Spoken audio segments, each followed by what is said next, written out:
ہر قسم کی تعریف، بزرگی اور بڑائی اس اللہ وحدہ لا شریک کے لیے ہو جس نے اس ساری کائنات کو پیدا کیا۔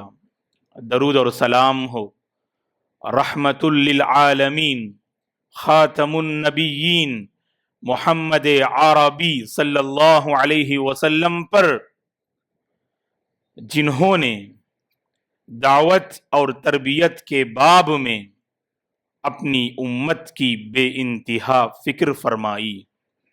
صحابہ اکرام رضوان اللہ علیہم اجمعین، تابعین، تبع تابعین، تمام مؤمن مرد اور عورتوں پر اللہ کی رحمت اور اس کی سلامتی ہو، آمین۔ محترم بزرگوں، نوجوانوں، عزیز بچوں اور قابل احترام میری ماؤں اور بہنوں، موسم خیرات میں ہم داخل ہونے جا رہے ہیں۔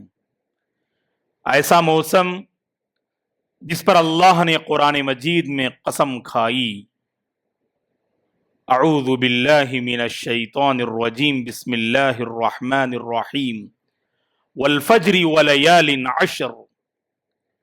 تمام مفسرین کا اس بات پر اتفاق ہے کہ ولیال عشر سے مراد ذی الحجہ کے پہلے 10 دن مراد ہیں۔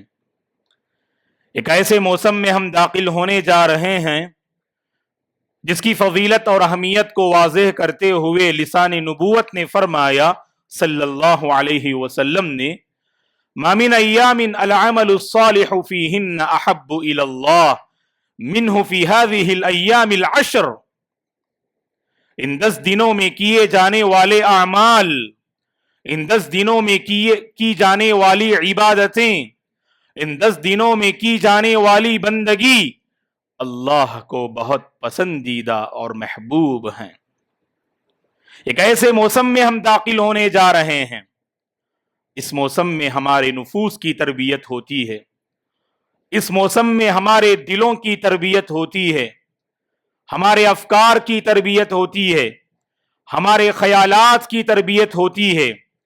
شب و روز زندگی کیسے گزاری جائے، اس موسم میں خصوصاً اس کی تربیت ہوتی ہے۔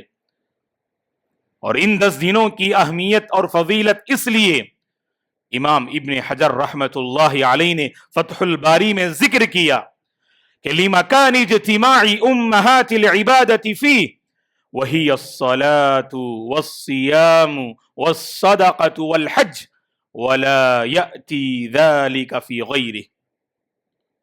کہا ابن حجر رحمت اللہ علیہ نے، ان 10 دنوں کی فضیلت اور اہمیت اس لیے، یہ عظیم موسم اس لیے مانا جاتا ہے اور اسے قبول کیا جاتا ہے کیونکہ اس موسم میں اللہ تعالیٰ نے امہات العبادات کو جمع کر دیا۔ جو بڑی عظیم عبادات ہیں اللہ نے اس موسم میں جمع کر دیا، نماز ہوں کہ یا روزہ، زکوٰۃ و صدقات ہوں کہ یا حج، اللہ تبارک و تعالیٰ نے اس موسم میں ان عظیم عبادات کو جمع کر دیا۔ اسی لیے اسے موسم خیرات کہا جاتا ہے، اسی لیے ان 10 دنوں کے لمحات کو قابل قدر مانا جاتا ہے۔ شیخ الاسلام ابن تیمیہ رحمت اللہ علیہ نے کہا کہ رمضان کے آخری عشرے اور ذی الحجہ کے پہلے عشرے کو مقارنہ کرتے ہوئے آپ نے کہا کہ ان 2 عشرے کی اہمیت اور فضیلت اپنی جگہ مسلم ہے، لیکن رمضان کے آخری عشرے کی راتیں قابل مبارک اور قابل قدر ہیں، اور ذی الحجہ کے اس پہلے عشرہ کے دن اور ان 10 دنوں کے لمحات قابل قدر، قابل توجہ اور قابل مبارک ہیں۔ تو لہٰذا دوستو، میرے اور آپ کی یہ کوشش ہونی چاہیے، اس موسم میں ہم داخل ہونے جا رہے ہیں، داخل ہونے سے پہلے سنجیدہ ہو جائیں، داخل ہونے سے پہلے باشعور بن جائیں، داخل ہونے سے پہلے ان 10 دنوں کی عظمت اور ان 10 دنوں کی اہمیت کو اچھی طرح سے تسلیم کرتے ہوئے عملی زندگی سے اس کا مظہر پیش کرنے کی کوشش کریں۔ ان 10 دنوں میں ایک مومن بندے کی تربیت کس ناحیے سے ہوتی ہے تو مختصر انشاءاللہ آپ کی خدمت میں ہم رکھنے کی کوشش کریں گے۔ اور کیجئے گا کہ مذہب اسلام میں تعلیم سے کہیں زیادہ تربیت اہم ہے، تعلیم سے کہیں زیادہ تزکیہ اہم ہے، تعلیم سے کہیں زیادہ اخلاق و آداب اہمیت کے حامل ہیں۔ لیکن وہ تزکیہ، وہ تربیت، وہ آداب، وہ اخلاق اگر بغیر تعلیم کے ہوں تو شریعت نے اسے پسند نہ کیا۔ اسی لیے سلف کہا کرتے تھے لَأَن تَتَعَلَّمَ بَابًا وَاحِدًا مِنْ أَبْوَابِ الْأَدَبِ خَيْرٌ لَكَ مِنْ أَن تَتَعَلَّمَ 70 بَابًا مِنْ أَبْوَابِ الْعِلْمِ۔ آپ کے پاس علم کے خزانے ہیں، علم کے 70 چیپٹر آپ نے حاصل کر لیا اور عملی زندگی آپ کی بالکل خالی نظر آتی ہے، نہ کوئی ادب نظر آتا ہے، نہ کوئی تربیت کا پہلو آپ کی زندگی میں نظر آتا ہے، سمجھ لینا علم کا 70 چیپٹر حاصل کر کے بھی آپ نے کچھ حاصل نہ کیا۔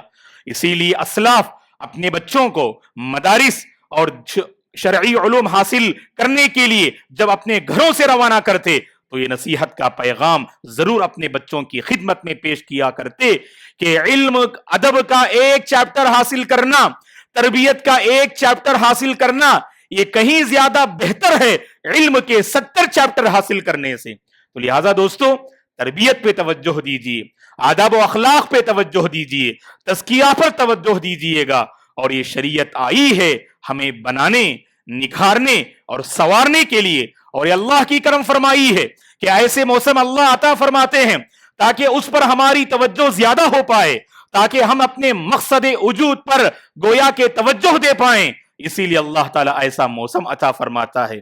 ایک مومن کی تربیت کس ناحیے سے ہوتی ہے ان 10 دنوں میں غور سے سنیے گا۔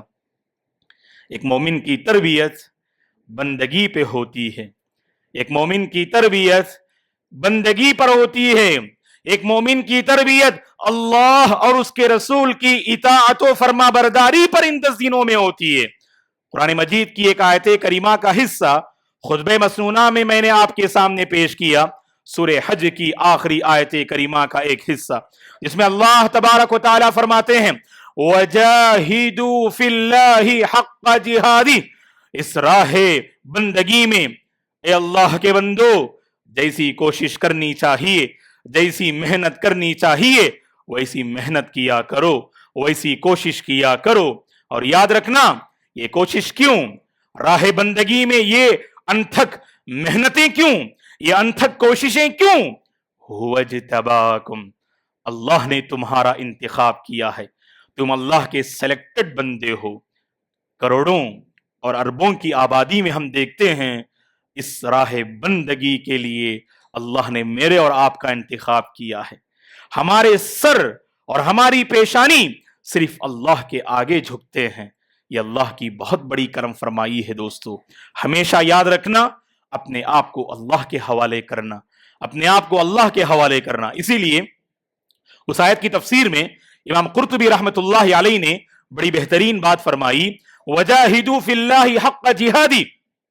اس آیت کی تفسیر میں آپ نے فرمایا کہ فِيهِ إِشَارَةٌ إِلَى امْتِثَالِ جَمِيعِ مَا أَمَرَ اللَّهُ بِهِ وَالْإِنْتِهَاءِ عَنْ كُلِّ مَا نَهَى اللَّهُ عَنْهُ۔ اس آیت کریمہ میں اشارہ ہے، دو اہم باتوں کی طرف اشارہ ہے۔ پہلی بات یہ ہے اللہ کو راضی کرنے والے تمام امور کو انجام دینے کی کوشش کرنا، اور اللہ نے جن کاموں سے منع کیا، اللہ نے جن باتوں سے منع کیا، اللہ نے جن امور سے منع کیا ان سے اپنے دامن کو بچانے کی فکر کرنا۔ یہی ایک مومن کا شعار ہوتا ہے، یہی ایک مومن کی پہچان ہوتی ہے۔ آپ مومن ہیں، اس کا پیمانہ کیا ہے، اس کا اصول کیا ہے؟ اللہ تعالیٰ نے اس آیت میں اس کا اصول بتایا، اس کا پیمانہ بتایا کہ آپ مومن ہیں تو اس کا پیمانہ یہ ہے کہ آپ کی زندگی میں دونوں باتیں ہونی چاہیے، اللہ کو راضی کرنے والے امور اور اللہ کو راضی کرنے والی باتوں کو دل و جان سے اپنانا، دل و جان سے اپنانا۔ فلا وربک لا یؤمنون حتی یحکموک فیما شجر بینہم ثم لا یجدوا فی انفسہم حرجا مما قضیت ویسلموا تسلیما۔ کمال ایمان کی دلیل اللہ نے یہ بتائی، جب اللہ کا فیصلہ آ جائے، رسول کا فیصلہ آ جائے، شریعت کی تعلیم آ جائے، اللہ کا آرڈر آ جائے تو دل و جان سے اسے قبول کرنا چاہیے، ذرہ برابر بھی تأمل نہیں ہونا چاہیے۔ اپنانے سے فائدہ کیا، نہ اپنانے سے نقصان کیا، یہ ایک مومن کی پہچان نہیں ہوتی ہے۔ اللہ تعالیٰ کا آرڈر ہے، رسول کی سبحان اللہ تعلیم ہے، تو اسے دل و جان سے اپنانا یہی بندگی کا اعلیٰ مظہر ہے۔ دوستو صرف اپنانا یہ مظہر نہیں، جیسے بعض لوگ اپناتے تو ضرور ہیں، طاعات کے میدان میں آگے تو ضرور رہتے ہیں، لیکن دوسرے پہلو میں بڑی کمزوری نظر آتی ہے۔ جہاں اپنانا آپ سے مطلوب ہے وہیں باز آنا بھی آپ سے مطلوب ہے۔ اسلام اپنانے اور باز آنے کا نام ہے، اسی لیے کلمے کا بنیادی پیغام یہی ہے، لا الہ الا اللہ، جس کو اہل علم نے تخلیہ اور تحلیہ سے تعبیر کیا۔ پہلے چھوڑیے گا شرک کو، چھوڑیے گا کفر کو، چھوڑیے گا اللہ کو ناراض کرنے والی باتیں، چھوڑیے گا لا الہ الا اللہ، پھر اپنائیے گا اللہ کو راضی کرنے والی باتیں اپنائیے گا۔ تو گویا کہ ان دو میدان میں، ان دو پہلوؤں میں میرے اور آپ کا اعلیٰ مظہر ہونا چاہیے، اپنانا اور باز رہنا۔ یہ شریعت کی سبحان اللہ بنیادی تعلیم ہے۔ اسی کو امام قرطبی رحمت اللہ علیہ نے کہا کہ فیہ اشارۃ الی امتثال جمیع ما امر اللہ بہ والانتہاء عن کل ما نہی اللہ عنہ۔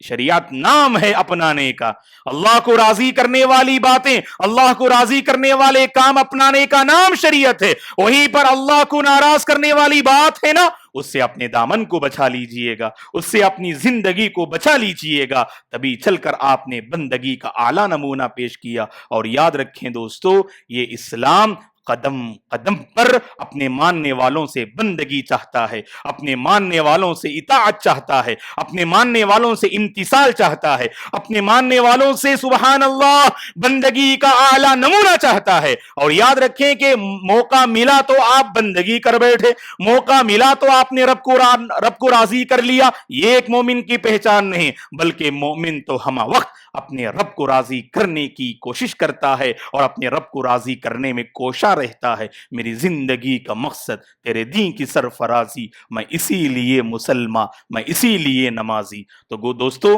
بندگی پر توجہ دیجئے گا، بندگی پر توجہ دیجئے گا۔ اس مہینے میں، اس جو ہے مبارک عشرے میں ہم داخل ہونے جا رہے ہیں، مبارک مہینے میں ہم داخل ہونے جا رہے ہیں۔ داخل ہونے سے پہلے میرے اور آپ کی یہ ذمہ داری ہے، اپنے نفس کو کھنگالیں، اپنے نفس کا جائزہ لیں کہ بندگی میں میرا کیا کردار ہے، بندگی میں میرا کیا رول ہے۔ اپنانے میں میں آگے ہوں اور باز رہنے میں میں پیچھے ہوں۔ اپنانے میں آگے، صف اول کا اہتمام تو کر رہا ہوں، لیکن معاملات میں بہت پیچھے ہوں۔ معاملات میں دھوکہ دہی میری پہچان ہے، معاملات میں خیانت میری پہچان ہے، معاملات میں دل آزاری میری پہچان ہے، رشتوں میں درار پیدا کرنا اگر میری پہچان ہے۔ یاد رکھنا ایک پہلو میں آپ مضبوط ہیں اور دوسرے پہلو میں بڑے کمزور ہیں، دونوں پہلو میں مضبوط ہونے کی کوشش کیجئے گا، اور اللہ تعالیٰ اس عشرے سے یہی چاہتے ہیں۔ اور سبحان اللہ جب اس مہینے میں داخل ہوتے ہیں نا، اس عشرے میں داخل ہوتے ہیں تو سبحان اللہ کئی پہلوؤں سے ایک مومن کی تربیت ہوتی ہے۔ کیوں؟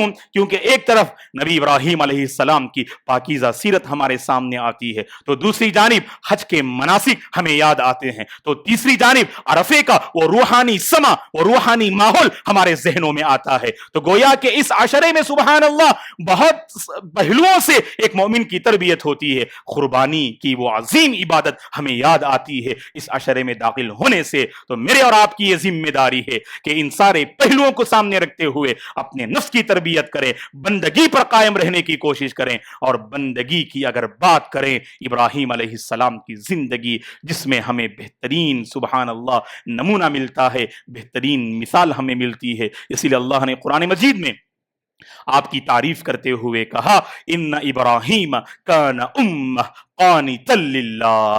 ابراہیم علیہ السلام بظاہر تنے تنہا تھے، آپ کے کارنامے ایسے کہ تنہا ہونے کے باوجود آپ کی حیثیت ایک امت کی سی ہے، ایک جماعت کی سی ہے۔ اور بعض مفسرین نے کہا کہ امہ کا مطلب آپ امام ہیں، آپ قدوہ ہیں، آپ پیشوا ہیں ابراہیم علیہ السلام۔ اور دوسری جو بنیادی خوبی حضرت ابراہیم علیہ السلام کی اللہ نے بیان کی، قانتا للہ، اللہ کے لیے مکمل مکمل یکسو ہو کر اللہ کی بندگی کرنے والے. تو گویا کہ قانتا للہ کا مطلب کیا ہے؟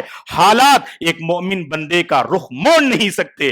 حالات جیسے بھی ہوں حالات کو اپنے موافق کرنا ایک مومن کا کردار ہوتا ہے. ہمارے پاس بہانے ہوتے ہیں کہ جب حالات سازگار ہوں ہم اللہ کو راضی کرنے کی کوشش کرتے ہیں. حالات میں تھوڑی سی تبدیلی آ جائے, خواہ وہ خوشی کے پہلو سے ہو یا غم کے ناحیے سے ہو, وہاں ہماری بندگی میں فرق آتا ہے, وہاں امتثال میں فرق آتا ہے.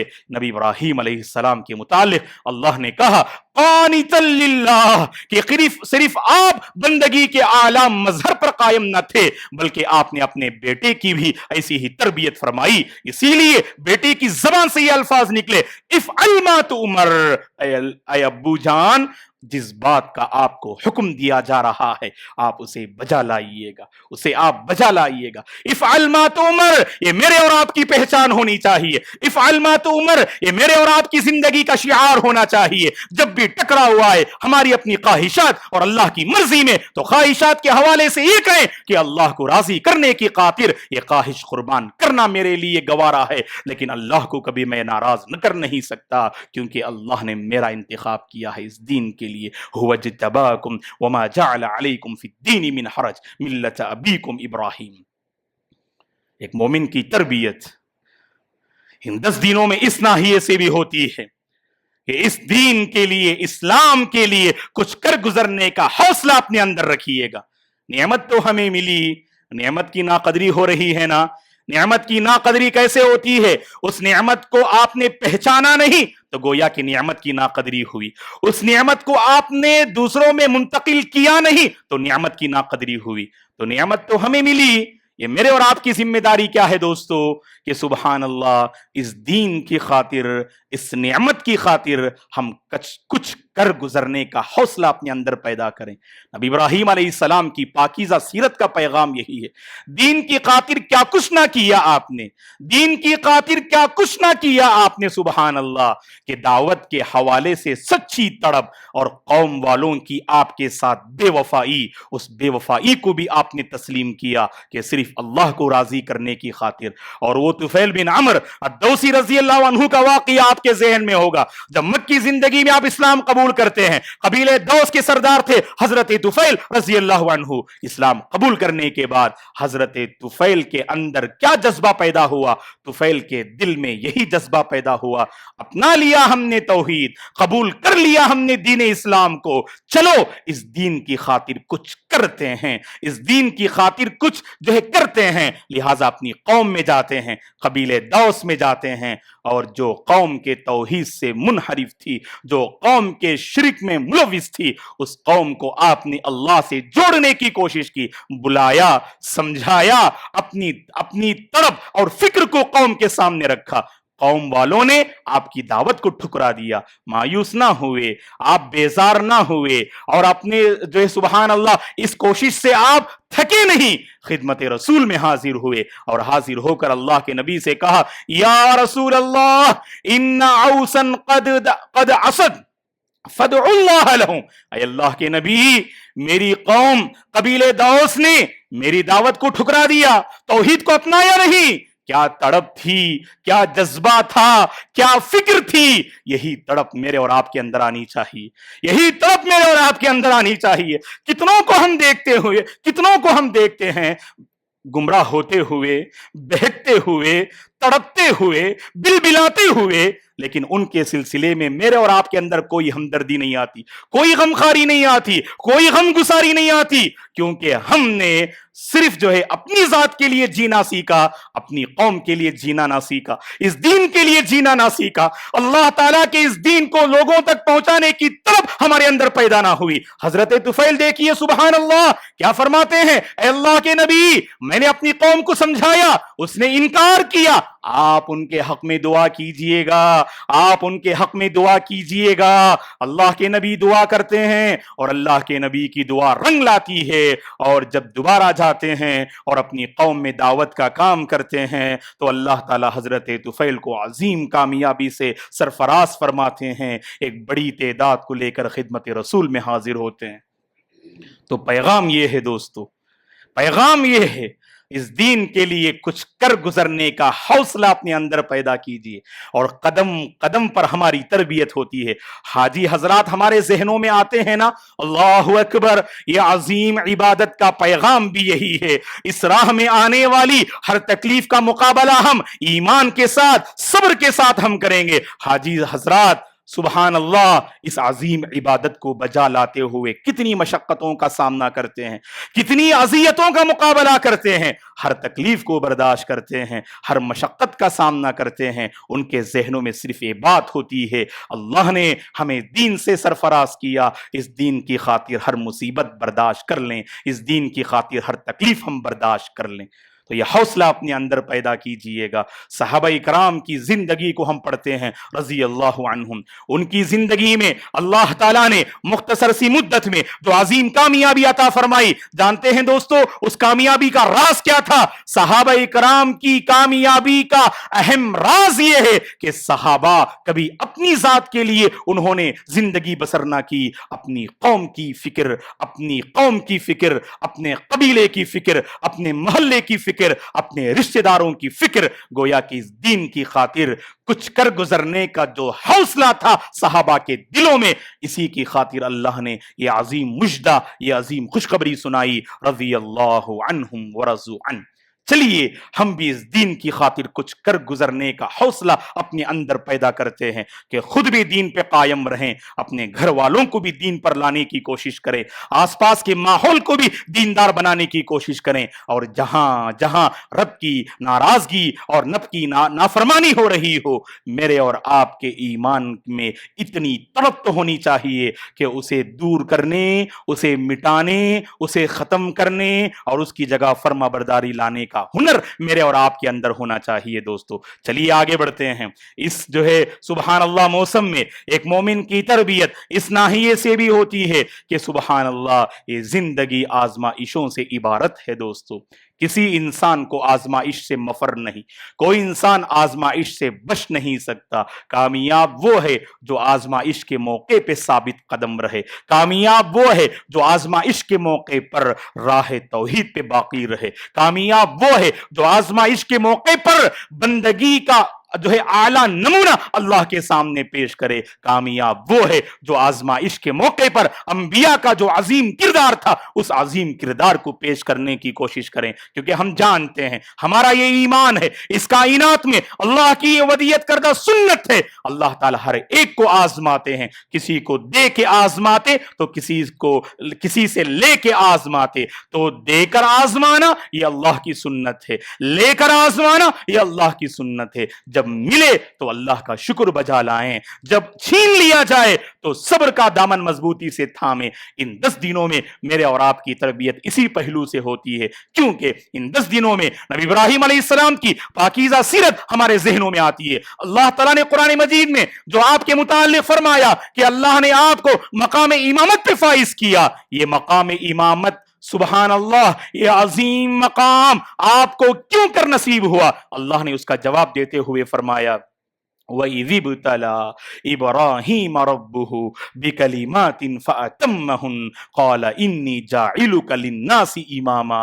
اللہ اکبر، قدم قدم پر آزمائشیں آئیں اور ہر آزمائش میں ثابت قدم رہے، ہر آزمائش میں اپنے رب کے فرما بردار رہے، ہر آزمائش میں نبی ابراہیم اپنے رب کو راضی کرتے رہے۔ یہی میرے اور آپ کی پہچان ہونی چاہیے۔ ہندوستان میں حالات بڑی تیزی سے بدل رہے ہیں، گھبرانے کی ضرورت نہیں، پریشان ہونے کی ضرورت نہیں، دین پر قائم رہیں، دین پر استقامت کا ثبوت دیں اور اللہ تعالیٰ کو راضی کرنے کی کوشش کریں۔ روشن صبح جو ہے ضرور نمودار ہوگی، روشن صبح ضرور نمودار ہوگی، یہ تاریخ اور یہ منڈلاتے ہوئے یہ کالے بادل چھٹ جائیں گے اور امت مسلمہ کا ہندوستان میں سبحان اللہ ایک ایسا مستقبل ہوگا جو تابناک ہوگا، جو روشن ہوگا، جس میں کسی قسم کی کوئی مکاری نہ ہوگی، کوئی سازش نہ ہوگی۔ شرط یہ ہے ہم آزمائش میں ثابت قدم رہیں، اپنی بے دینی کو تسلیم کریں، اپنی کوتاہی کو تسلیم کریں، رب سے دوری کو تسلیم کریں، اس دوری کو مٹائیں،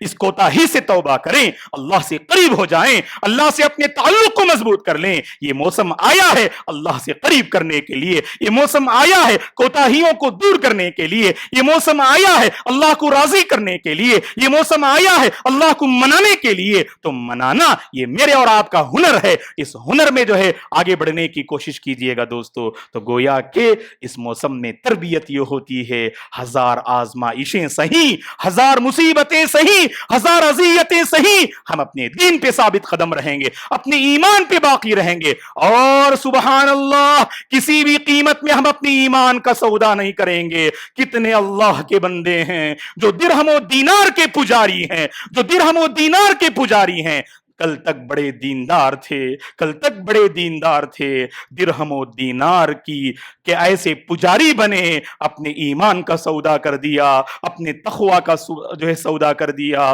للہیت کو انہوں نے گوا دیا۔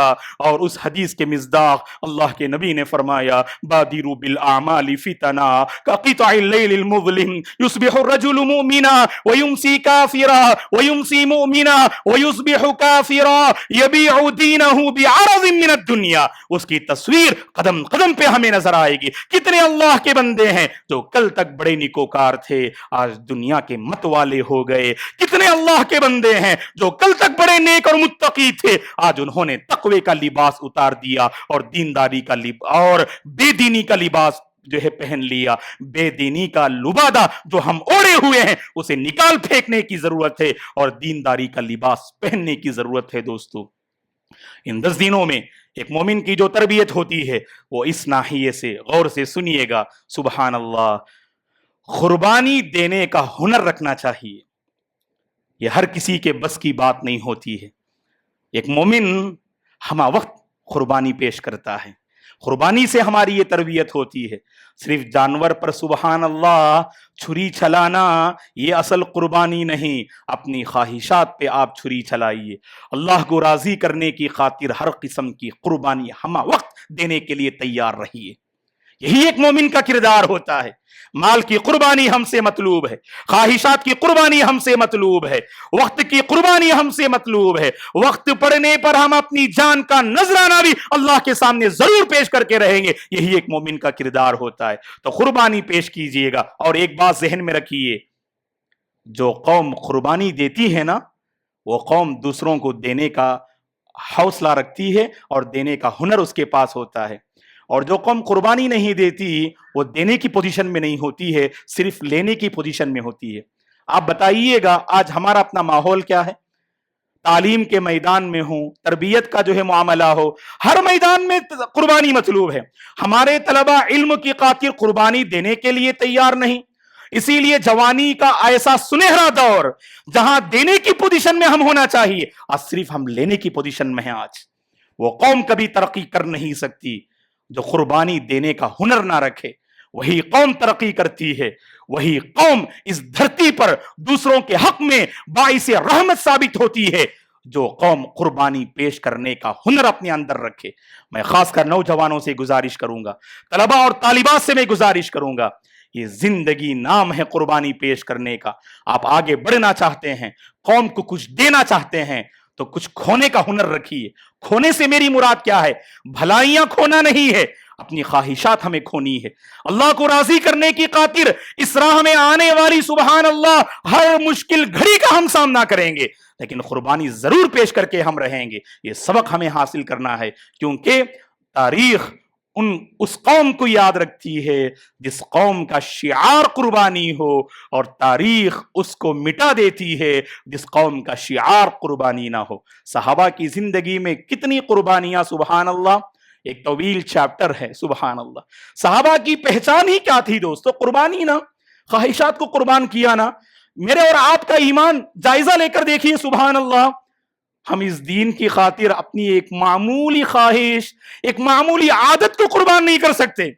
یہ باپ دادا کا رواج ہے، یہ باپ دادا کا طریقہ ہے، ہم اسے چھوڑنے کے لیے تیار نہیں۔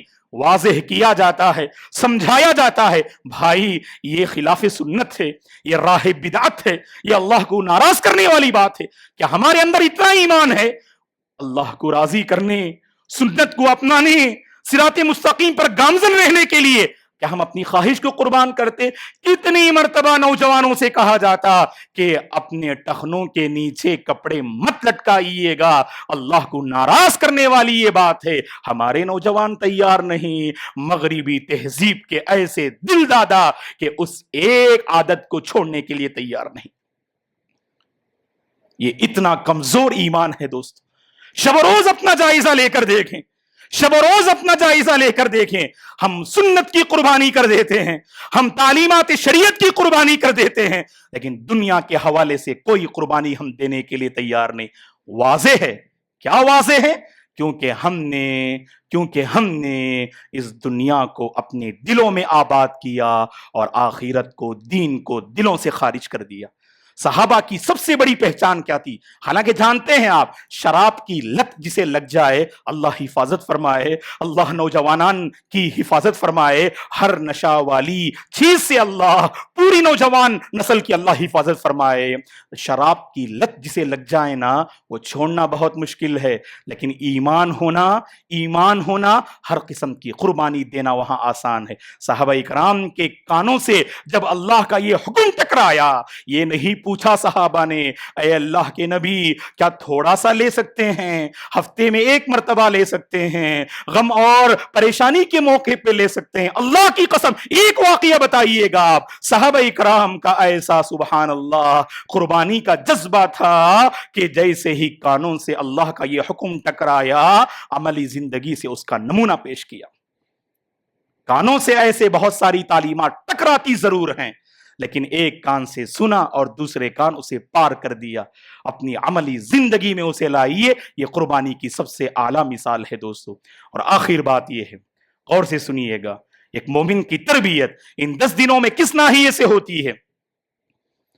اللہ کرے کہ اس پہلو پر مجھے اور آپ کو توجہ دینے کی توفیق اللہ عطا فرمائے۔ کس ناحیے سے تربیت ہوتی ہے؟ کہ میری اور آپ کی زبان اللہ کے ذکر سے سرشار ہو جائے۔ اگر ہم مختصر کہیں کہ ذی الحجہ کے پہلے 10 دنوں کا پیغام کیا ہے، اگر ہم ایک کلمے میں کہنا چاہیں، ان 10 دنوں کا پیغام ذکر الہی ہے۔ قدم قدم پر ذکر مطلوب، قدم قدم پر ذکر مطلوب، اللہ اکبر۔ قدم جیسے ہی ان 10 دنوں میں داخل ہوتے، مشہور روایت صحیح بخاری کی آپ نے جو ہے سنی ہوگی، ابن عمر رضی اللہ عنہما، ابو ہریرہ عبد الرحمن ابن صخر الدوسی رضی اللہ عنہما بازار چلے جاتے اور بلند آواز سے اللہ کی تکبیر بیان کیا کرتے تھے۔ اللہ کی بڑائی بیان کرنے کا یہ وقت ہے، اللہ کی کبریائی بیان کرنے کا یہ وقت ہے۔ اور سبحان اللہ، اسلام کی تعلیم دیکھیے، قدم قدم پر اسلام اپنے ماننے والوں کو ذکر کا پابند بناتا ہے۔